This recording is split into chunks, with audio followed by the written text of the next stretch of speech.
Hey, today, kanang always ginako giingon na kita-kita lang gyud family because this is what I wanted as a wedding. Kanang dili magyud sa inyong kaalaman na I've been kanang separated na annulled and na ma-compare na ako na before kanang bongga kung bongga gyud nga kasal like to mayor to kagawad to gymnasium ang kuan then it failed. So wala gyud na siya sa na instill sa ako ang mind na dili na siya kung unsa ka bongga ang kasal, dili na siya kung kinsa ka mga ngalan ang bisita.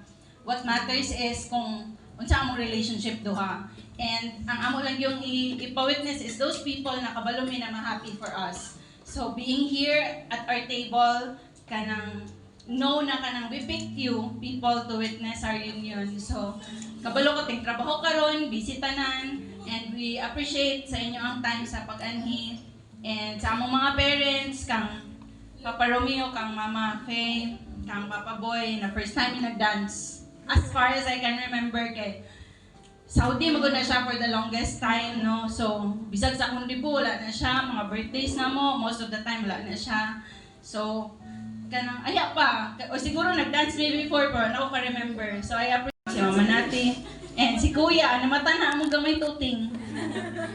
And si Kuya Kian no, he's always been my reason for existence. Several times na kanang struggle kayo sa life pero I need to move on, to go on kay nakoy anak. So by that mentality, wala na akong na-notice na sa akong pag-strive to provide for him na successful po ko somehow on my own. So, on our own, feeling ako okay na mi, makapeskwela kog anak, makapakaon kog anak, to dress him well, makaprovide balay sa iyan, comfortable life, okay na ko. So, kay feeling mo good na ako, kung mag-uyab-uyab pa ko sa'yo, pakadusmo, patag, di mao, di ba? So, sayang ang time, sayang ang effort, sayang ang kwarta. So, na ako, focus na ako kang kuya, and then, feeling, yap-yap na ako by age 45, graduate na siya college. So, akong gibudget na yan ako magkiat-kiat. 45 kasi sinaw pa siguro niya akong leg sa 45 kasi mahalin pa siguro ko by then.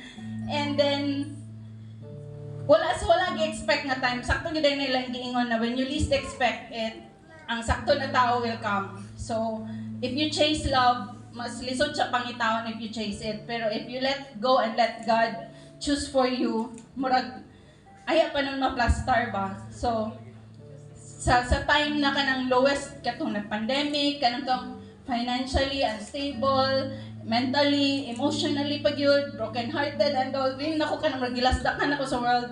That's when I met Alan Ray. So, katisira mo ko na yung naong. So, siya nga nagisi-ngisi ba? So, kanang siya, kanang murag counterbalance sa akong kamaldita, sa kagrampi mo tong tambag sa akong papa kung masuko.